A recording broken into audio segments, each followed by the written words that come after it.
सामने बैठे हुए बड़ी संख्या में विद्यार्थीगण, आज हम लोग प्रोफेसर चौधरीराम यादव से जुड़े हुए एक विषय पर बात करने के लिए एकत्र हुए हैं। उनकी आलोचना में लोक पक्ष पर और लोक की उन्होंने जिस तरह से आलोचना की उसके बारे में बात करने के लिए एकत्र हुए हैं और इसी बहाने प्रोफेसर यादव को हम लोग याद करने के लिए एकत्र हुए हैं। मुझे लगता है कि प्रोफेसर चौधरीराम जी को लंबे समय तक इसलिए याद किया जाता रहेगा कि वे हिंदी क्षेत्र के एक ऐसे चिंतक थे जिनके पास हिंदी साहित्य की गहरी समझ थी और हिंदी समाज की भी गहरी समझ थी। हिंदी समाज की समझ जब लेखन में आती है तो बदल बदल के आती है। जैसे एक समय आचार्य शुक्ल के लेखन में समाज की वह समझ आई। बाद में जो मार्क्सवाद का दौर आया तो उस समय हिंदी समाज के बारे में लेखन में जो समझ आई वो नामवर जी, रामविलास जी, उन सब के माध्यम से आई। लेकिन 1990 के बाद जब तीसरे मोर्चे की राजनीति शुरू हुई तो जाति के प्रश्न महत्वपूर्ण हो और इस प्रश्न से मंडल की राजनीति भी जुड़ी और जो मंडल के विरोध में जो राष्ट्रवादी राजनीति जिसे कहते हैं, वहां भी जाति के प्रश्न भीतर भीतर काम कर रहे थे लेकिन महत्वपूर्ण थे। हिंदी के आचार्यों में अगर जाति के प्रश्न पर चिंतन करने वाला कोई आलोचक हमारे पास है तो निसंदेह सबसे बड़ा आलोचक प्रोफेसर चौधरीराम यादव। जो लोग जाति के प्रश्न पर विचार करते हैं वे बहुत जल्दी बदनाम हो जाते हैं। ऐसी बदनामी प्रोफेसर यादव को भी मिली। उनकी किताबों में आप सीधे सीधे इस प्रश्न को शब्दों के जरिए रेखांकित नहीं कर सकते कि देखिए उन्होंने यहाँ जाति की बात की है। लेकिन जो उनकी अंतिम किताब लोक और वेद आमने सामने 2018 में जब आई थी और उसका विमोचन जवाहरलाल नेहरू विश्वविद्यालय में हुआ था, वीर भारत तलवार की अध्यक्षता में, और गोपेश्वर जी थे और दूसरे लोग भी थे। तो तलवार जी के उस व्याख्यान में यह बात विशेष रूप से कही गई थी कि जाति के सवाल को उठाना बहुत जरूरी है और यही सचमुच में हमारे समाज का एक ऐसा प्रश्न है जो आज तक अनुत्तरित है और इस पर बात होनी चाहिए।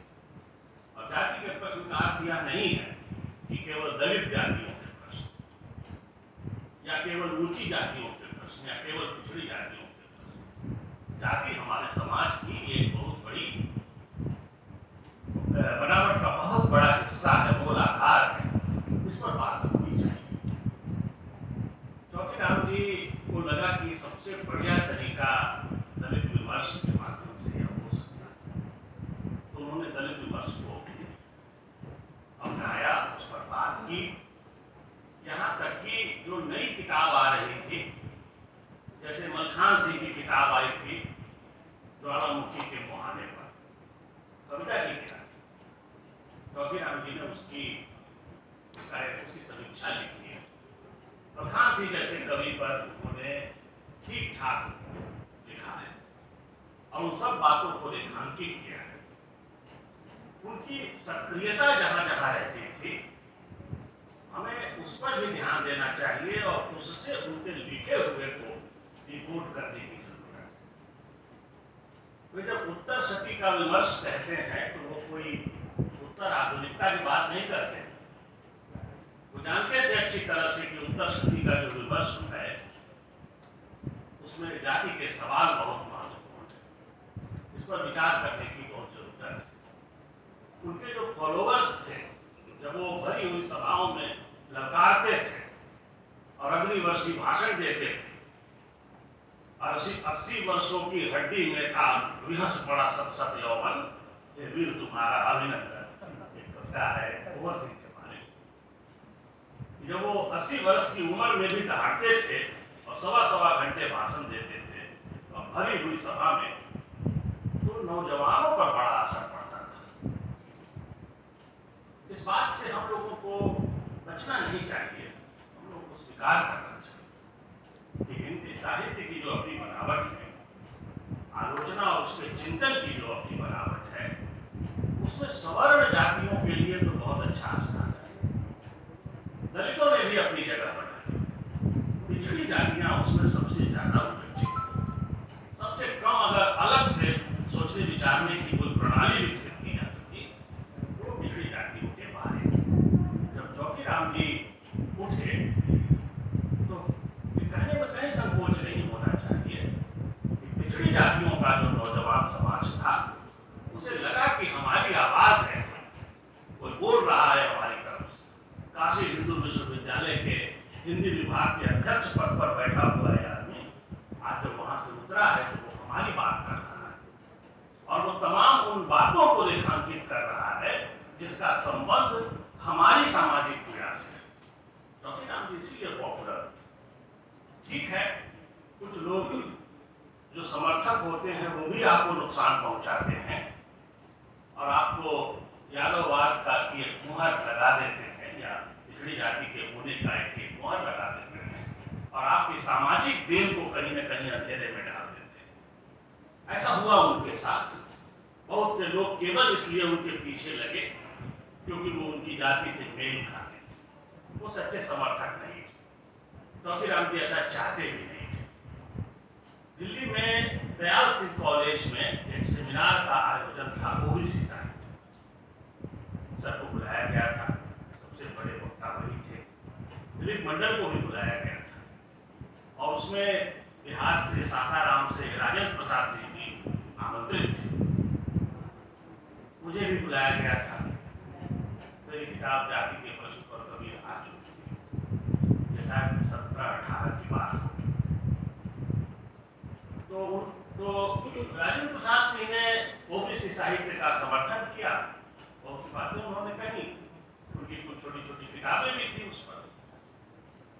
चौकीराम सर मानने को तैयार नहीं थे। उन्होंने कहा ना, ओबीसी साहित्य नहीं हो सकता है, जिसके पास चिंतन का कोई व्यवस्थित दार्शनिक आधार न हो, वैसा नाम किसी साहित्य को नहीं दिया जा सकता है। और उस पर वो तर्क रहे। आयोजकों को लगता था कि ये हमारे पक्ष से बोलेंगे। दिलीप मंडल घुमा फिरा के कुछ कुछ कह रहे थे, उनके कहे हुए का वैसे भी हिंदी समाज पर भरोसा नहीं करता है, लेकिन उस समय उनका भरोसा इतना खत्म नहीं हुआ था। उन्होंने कहा, लोगों ने माना कि कुछ हमारे पक्ष से कह रहे हैं। दरअसल हम सभाओं में अपने पक्ष में सुनने के अभ्यासी रहे। चौकीराम साहब ने कहा कि नहीं, दलित विमर्श से इसकी तुलना नहीं हो सकती। दलित विमर्श के पास गांधी, बुद्ध, अम्बेडकर, बुद्ध, फूले, पेरियार, ये सबकी ताकत है। सबसे ज्यादा अम्बेडकर की ताकत है दलित साहित्य के पास, दलित विमर्श के पास। इसीलिए वो आगे बढ़ा। आप पिछड़ी ओबीसी विमर्श को किसके आधार पर बढ़ाएंगे? कौन है चिंतक आपके पास? और उन्होंने धक्की उड़ाई कि आप जयशंकर प्रसाद को उनकी जाति का जाति को देख करके आप ओबीसी विमर्श में रख रहे हैं। जयशंकर प्रसाद कहां से पिछड़ी जातियों की राजनीति के अनुकूल बैठते? मैथिली शरण गुप्त कहां से बैठते? कहा ऐसे मत कीजिए। जाति से मुक्ति के लिए कोई नया जातिवाद खड़ा मत कीजिए। इसके वो पक्ष में एकदम नहीं थे। बहुत सीखा है हिंदी समाज ने सर से। आक्रामक होकर बोलना कोई बहुत मुश्किल काम नहीं है। बहुत से लोग हैं जो खूब आक्रमण करते हैं, कोई असर नहीं पड़ता है। दलित विमर्श में भी ऐसे कई वक्ता हैं जो आग बरसाते हैं, लेकिन सुनने वाले पर कोई प्रभाव नहीं पड़ता। आक्रामक होना उतना महत्वपूर्ण नहीं है जितना संक्रामक होना होता है। तो विचारों का संक्रमण करते थे, संक्रामक। वो जब बोलते थे तो ध्यान से सुनती थी नई पीढ़ी। वो जब खोज कर लाते थे कि देखिए बुद्ध बौद्ध दर्शन की परंपरा में ब्राह्मण चिंतक भी हैं जो ब्राह्मणवाद का विरोध कर रहे हैं। आप ऐसे भारत के बारे में सोचेंगे तो आप गलत हो जाएंगे। ये एक ऐसा देश है जहां बहुत सारी जातियां हैं, जाति के आधार पर उत्पीड़न भी है, तो जाति के आधार पर मुक्ति के रास्ते भी यहां रहेंगे। और केवल जाति की पहचान से आप निर्धारण कर लीजिएगा राय के बारे में, विचार के बारे में, तो आप गलतफहमी के शिकार होते थे। वे बहुत सावधान होकर इन बातों को रखते थे। कभी कभी सोशल मीडिया पर वे राजनीति करने वालों के बारे में, विभिन्न पार्टियों के नेताओं के बारे में वो कुछ बातें कहते थे, जो बातें कभी कभी गलत भी हो जाती थी। असल में राजनीति के बारे में हम लोग जो भी अनुमान लगाते हैं उसमें बहुत सारी गलतियां इसलिए हो जाती हैं कि हम लोग ठीक से जानते ही नहीं हैं उन चीजों। उसका बहुत महत्व नहीं है मेरे हिसाब से। चौथीराम सरकार, मूल्यांकन मायावती और मुलायम सिंह यादव या अखिलेश यादव की राजनीति से तुलना करके कुछ करना, मुझे लगता है वो तात्कालिक चीज थी, वो चीज खत्म हो जाएगी, उसे बहुत याद नहीं किया जाएगा। मैं वंदना जी की बात पर कुछ बात कहना चाहता हूँ। वंदना जी जब बोल रही थी तो हमें लग रहा था कि लिखा हुआ पढ़ रही थी। 3-4 बार मैंने झांका, देखा ना, सारा प्रवाह बोल रही, बहुत बढ़िया बोलती है।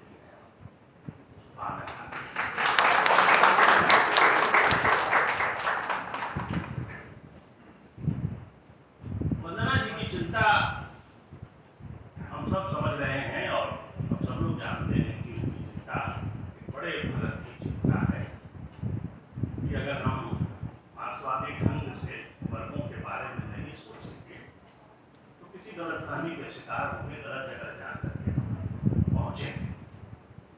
और चौथीराम सर से अपनी असहमति भी उन्होंने रखी कि कहाँ से फंडिंग होती है। ये जो पहचान की राजनीति और पहचान का साहित्य, अस्मिता मुगल विमर्श, जिनमें जाति की भूमिका है, तो इन सबको फंडिंग कौन करता है और उसे हम पहुंचते करना है।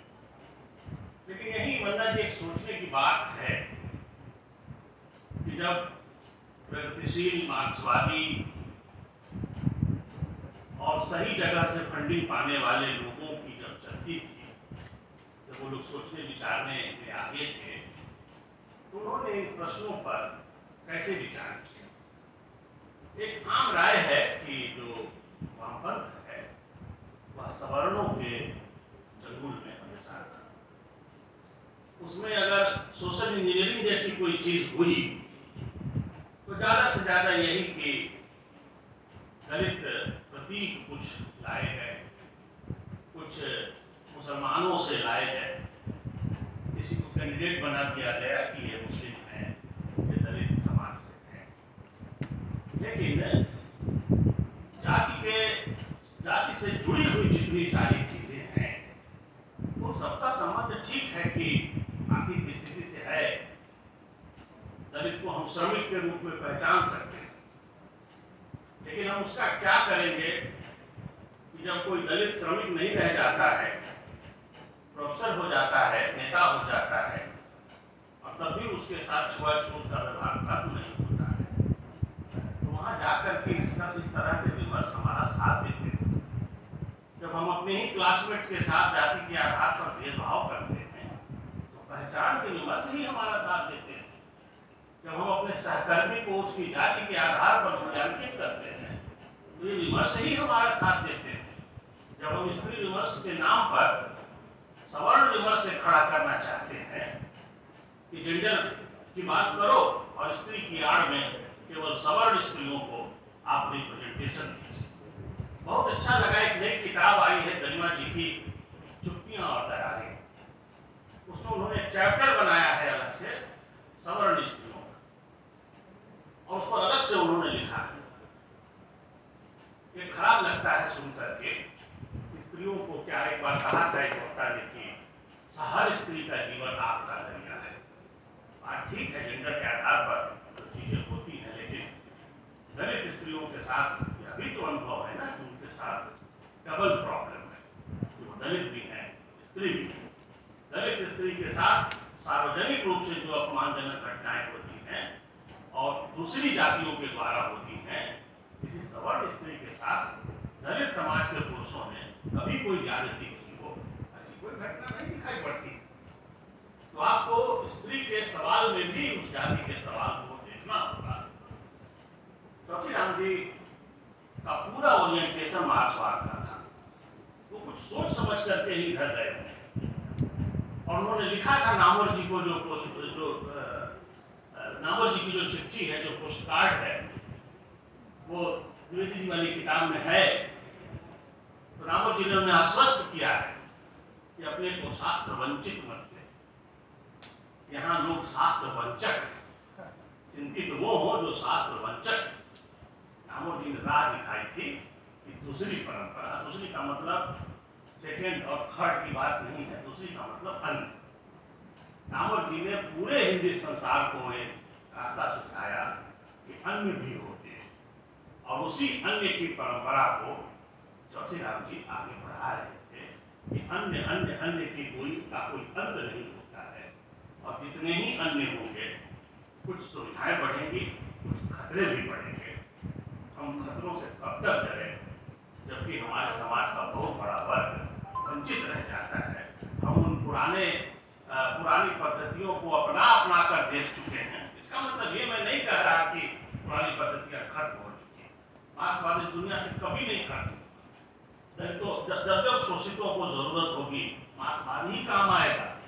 लेकिन ये जो बीच बीच की चीजें हैं, इनका आना भी बहुत जरूरी है, और मार्क्सवादी ढंग से सोचने, सक्रिय रहने वालों को भी बीच बीच में थोड़ा आईना देख लेने में कोई हर्ज है।